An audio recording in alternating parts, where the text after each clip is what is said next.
This is where, by law, I have to ask you to like, subscribe, and hit the bell. That sort of thing helps us with the algorithm, apparently. Also, comments. YouTube likes when people talk. If you want to support this show more directly, then please consider helping out in the Patreon. There's all kinds of rewards, including bonus videos and requests.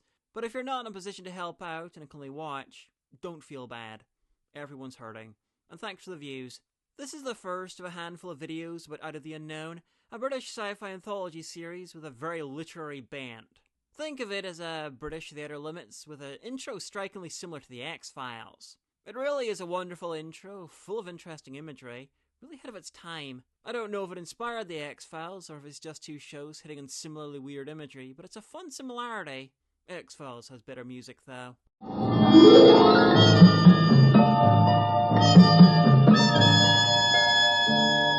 Anyway, Out of the Unknown was released by the BBC in 1965, and there were 4 series as.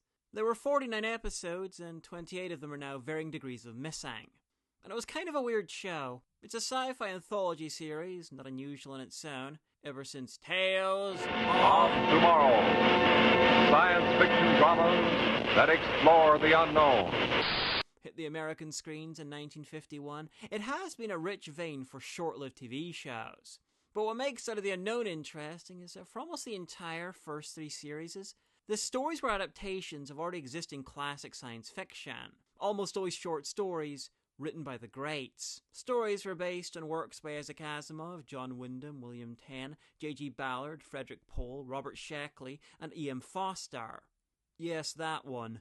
Unlike most screen adaptations of classic old-school sci-fi, care was usually taken not to change much in the adaptation. To compare it to something else, a few years ago, a similar project with the works of Philip K. Dick was released. It was called Electric Dreams, and some of those episodes have almost nothing to do with the original short stories. Things were updated, details changed, and the most ridiculous parts were quietly replaced with something more acceptable to today's taste. Out of the Unknown usually does none of that. This is about as close as you're ever going to get to seeing classic mid- and pre-mid 20th century science fiction written by the greats as they wrote it.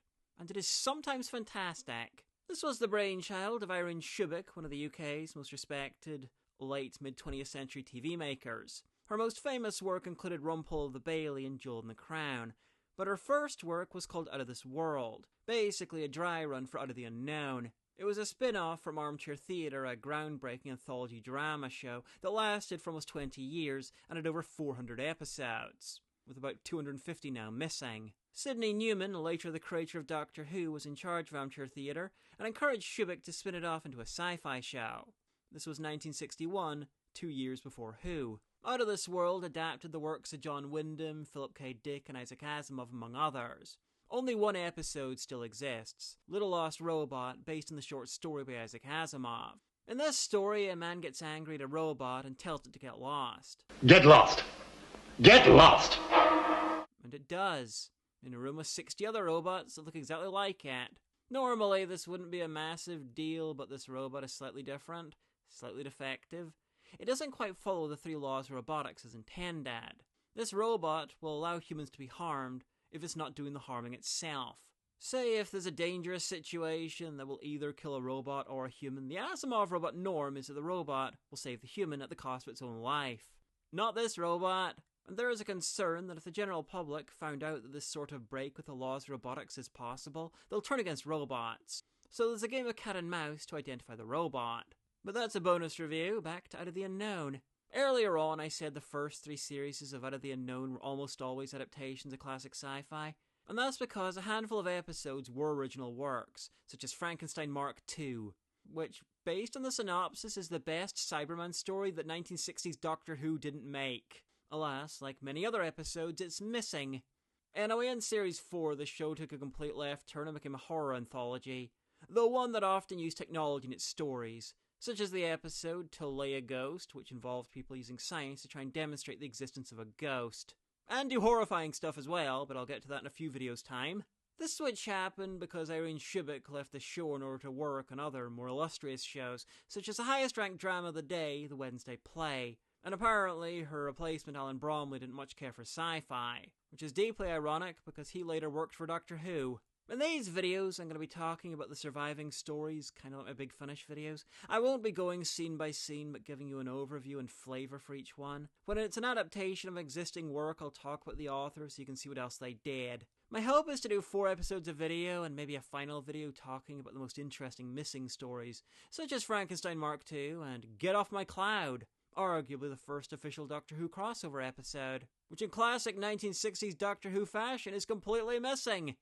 Now, we'll also let you know what series and number each episode is and clearly mark both in the footage for you, just in case you want to track down the episode. The DVD box set is expensive, but copies of individual episodes are floating around the internet. And just so you know, fully half the surviving episodes are in Series 1, so the series and episode counter is not busted. Anyway, let's begin with Series 1, Episode 1, No Place Like Earth by John Wyndham. Wyndham was a very English author, born in 1903 and died in 1969. His speciality was the cozy catastrophe. Think a very English take on The Walking Dead. Society is screwed, but people struggle on. 28 Days Later is one of many films that's taken open inspiration from his work, in its case Day of the Triffids, where shortly after breeding special carnivorous walking trees for the oil they generate, there are strange lights in the sky that leave almost the entire human race blind. The survivors try to survive the collapse of civilization while being hunted by the Triffids, now moving and hunting unchecked. Wyndham also wrote The Midwich Cuckoos, adapted into Village of the Damned, aka that story about the creepy golden-haired alien clone children. I'm pretty sure you'll have seen them turn up in something. Everyone loves these guys. Right, you little blighters. We've had quite enough of your evil mischief.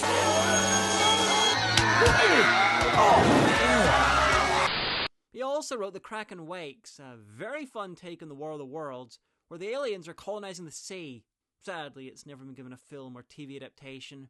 Anyway, No Place Like Earth is set after the destruction of the Earth. The last remaining humans are the people who were off-world when it was destroyed, and our hero Bert is one of the ones who's made a new life on Mars. Mars in this reality is home to a peaceful Iron Age society, and Bert travels up and down the canals, repairing the locals' meager technology. I do not know why it is, but you can do things in a few hours and they work. Sometimes we try for months, and in the end they break down again. All the spaceships that Bert knows about are rotting because the dejected pilots didn't have parts to keep up repairs. So it comes as a great surprise to him when he sees a spaceship one day. It's from Venus, like Mars, also inhabitable in this, but only barely. The humans who made it to Venus have spent the last few decades repairing a ship and building themselves a new society, a new Earth, and they've come looking for more humans. Now, Bert's interested in the idea of a new Earth, free of the problems, the mistakes of the old, so he goes. Only to find out once he arrives that the Venusian colony isn't the enlightened place striving to build a better Earth that he was led to believe. It's authoritarian, strictly regimented, runs on enslaving the native Venusians, and he has to join in the system if he wants to one day earn citizenship and truly build a life. And then, if you're very, very good and respectful, they make you a citizen. So Bert is faced with a society that's really building a new Earth, making the same mistakes as the old Earth, and he has to choose between becoming part of the system and brutalizing the natives for his own benefit, or he can be cast out, millions of miles from his home. His real home, Mars. And there are rumblings that when the Venusian colonists run out of native slave labor or willing humans on Mars, they might start importing people from Mars against their will, human and Martian alike. And I won't tell you how this ends. As a standalone episode of Out of the Unknown, this is more than fine. It deals with weighty issues like slavery and complicity in a broken system and treats everything with the seriousness it deserves. A contemporary review from the Times even observed that it didn't need to be sci-fi at all. Just a man who can't go home and has a choice between exile in an island somewhere, they suggest Samoa, or civilization as a police officer in South Africa. An unexpectedly anti-apartheid sentiment from the granddaddy conservative newspaper of the world, the Times of London. However, as the first episode of the show, this was a terrible choice. Because while we've got all the social commentary and weighty issues treated very well, it's also ludicrous with its Iron Age Martians and Stone Age Venusians. It had been definitively proven that the Martian canals didn't exist shortly before they began production of this, and it had been theorized since the early 20th century. So this plot wasn't just ridiculous when they made this, it was pretty much ridiculous when Wyndham wrote this in the early 50s.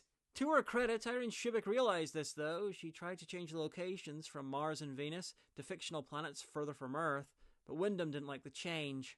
And she was horrified that this was a pilot, feeling episode 2, The Counterfeit Man, would work better. And she was right. But John Wyndham was a much bigger name than Alan Nourse, and the BBC chose this. Anyway, this features 2 actors that I feel are worth mentioning specially. George Pastel, a Cypriot actor who also played the leader of the Dickweeds in Tomb of the Cybermen. Well, now I know you're mad. I just wanted to make sure. He plays the slave-driving Major Khan in this, and has a very good line in drama. Best trash can ever, the Mokros. Squeamish, eh? You fellows often are. It doesn't last. Plenty more grippers where that one came from. And in a much smaller role, we have a young-ish, I don't think he was ever actually young, Geoffrey Palmer, who appeared in just about every British thing in much of the last 50 years. Last thing to comment on, look at this marvellous matte painting. That is pretty damn impressive for a TV production with a budget of about £5,000, about $120,000 in today's money. The Martian matte shots are easily film quality. The Counterfeit Man by Alan Nourse comes next. Nourse was born in 1928 and died in 1992. He was a doctor, and his sci-fi often included medical stuff.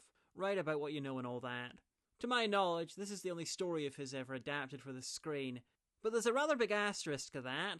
In 1974, he wrote a little book called The Blade Runner, about a man who smuggled medical supplies and services in a eugenicsy future. A film adaptation was scripted by William S. Burroughs. Yes, that one. Years later, that script was read by Hampton Fleisch, one of several guys who worked on the script for what became Blade Runner, and he suggested borrowing the title. You see, Blade Runner was based on Do Androids Dream of Electric Sheep by Philip K. Dick, and they didn't think the title worked. They tried some others, like Android, but Blade Runner is the one that stuck. And to compound this madness, both Minority Report and Imposter, also based on short stories by Philip K. Dick, suddenly got sections about illegal and illicit medical stuff among the underclasses added to them, which was the main point of the book The Blade Runner and didn't feature in Dick's version of Imposter or Minority Report. So it looks like Hollywood's maybe been cutting up this script for donor material for a while now. Anyway, The Counterfeit Man is about a spaceship on a journey back to Earth after exploring an alien world. The ship's doctor discovers that one of the crew's physiology is subtly different, subtly changed from before he went planet-side. It can't be alive and be a human being at the same time. And concludes that the man was replaced by an alien life form. Kinda like The Thing. The man claims it's not true, and later tests show that the physiology is returned to how it should be. His physical condition is normal in every way. Almost like the alien is perfecting his disguise. So the doctor decides to go to plan B to try and reveal it. He employs multiple forms of psychological stress, like destroying the crewman's relationships with the rest of the crew to try and break him, make him make a mistake. Of course, this doesn't exactly go as intended, and isn't exactly sorted by the time they arrive back on Earth. Think of this like a bottle episode of Star Trek crossed with The Thing. Very tense, methodical, and paranoid. The titular Counterfeit Man was played by David Hemmings. Hemmings was basically the 1960s equivalent of Malcolm McDowell. Young, angelic-looking, often played villains, and was known for his intensity.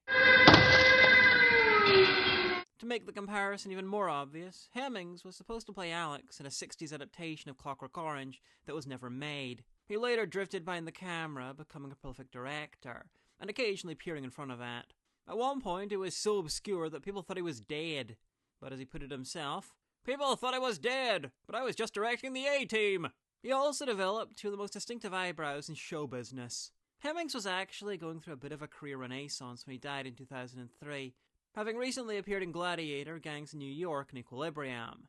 You might have noticed that all the characters in this episode are blonde. That was a deliberate choice. According to Out of the Unknown, a guide to the legendary BBC series, they wanted the characters to look fascist, but they never explain why. Maybe it's a subtle jab at the theme, the enemy within, the other hiding in the group, human purity of biology threatened by the alien. It could easily be retooled as a Nazi work, but the same could also be said for Who Goes There, which was adapted very accurately into The Thing. I don't know about Alan Nourse, but Who Goes There was written by John W. Campbell, a white supremacist, who was also the basis for Rennie Auberjonois' character in the DS9 episode Far Beyond the Stars. You want me to print it? Make the captain white. That's not what I wrote! Anyway, maybe give this some side-eye, but it is excellent. Tense, logical, well executed. The shipboard setting really works well with the studio limitations, and everything feels as cramped and isolated as it should. Episode 3 was Stranger in the Family. It was written by David Campton. born in 1924 and died in 2006. Campton was a prolific playwright who was one of the exponents of the theatre of the absurd, a post-World War II theatrical movement interested in what happens, like during the war, when normal communications break down. Waiting for Godot is probably the most famous example. He was also a foundational writer in the comedy of menace, a style of play that sought to mix amusement and dread, laughter and impending disaster. In fact, the name Comedy of Menace comes from his play The Lunatic View, a Comedy of Menace. He did some more TV work, but remained dedicated to the theatre for the rest of his life, even working in amateur productions. Stranger in the Family is the first episode not based on a pre-existing short story, and the first recorded. It's about a strange teenager who's mostly known as Boy. He's being followed, stalked by a threatening man. Go away, leave me alone, go away! And he does. He walks into traffic and kills himself. Boy is a telepath with the ability to make people do what he wants, kind of like the Purple Man in Jessica Jones, and similarly maladjusted. His family begin to make plans to move house, again, but Boy doesn't want to. He's fallen for a local model and he's trying not to order her to be in a relationship with them. Her agent, though, suggests she string him along because his powers could be useful in advertising, because they work through the TV. Taste that special oak leaf flavour. Bite an oak leaf now.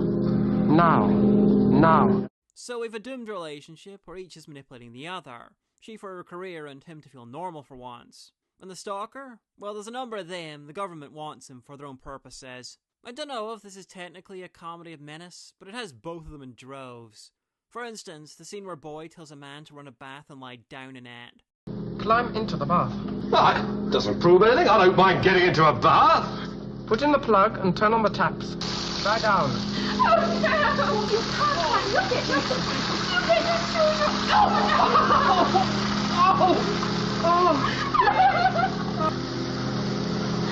No, please. For God's sake, stop it! Boy was played by Richard O'Callaghan, giving a fantastically off performance. You might have seen him in Red Dwarf as Grant Naylor in Back to Earth, or as Hoagie the Rogie in Series 10. The series cancellation sequence can't be revised once it's established. You kiss my brother. 1 floor down, sir. O'Callaghan specialises in offbeat performances, and he was the exact right age and level of fame that I am shocked that he wasn't ever offered the role of the Doctor in the 70s or 80s. I mean, just check him out in this. Why am I different? Right, cycling. Banyard de Bigorre, Tommy Simpson, leader of today's Yellow Race. He saw from 36th to 6th position in the Tour here from Dax to here. You see, dead men grow like a great railway line, link by link. Because the spark holds steady from then till now. You understand everything, don't you, Mother, except me? Oh, please. She understands me. She accepts me. Well, this one will be different. How do you know? It feels purple. Well, not really purple. But you'd understand purple better than a coiled spring laughing. Keep quiet. Quiet.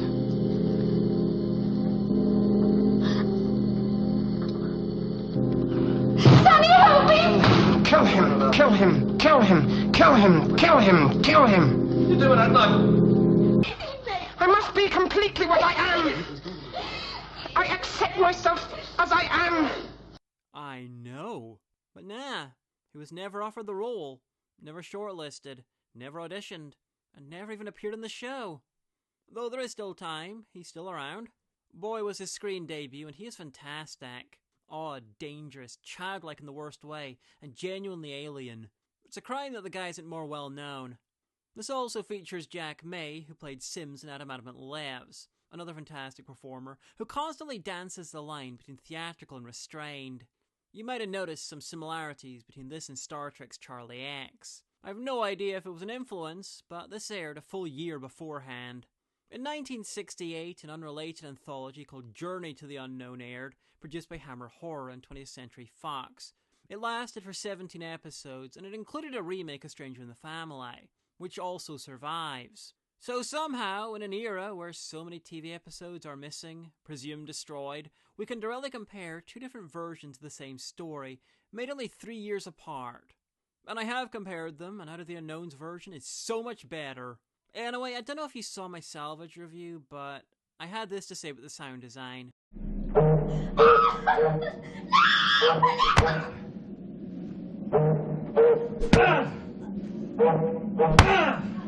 Okay, I get that he's killing her, and that's the whole point of the film, but what did the foghorn do to deserve that?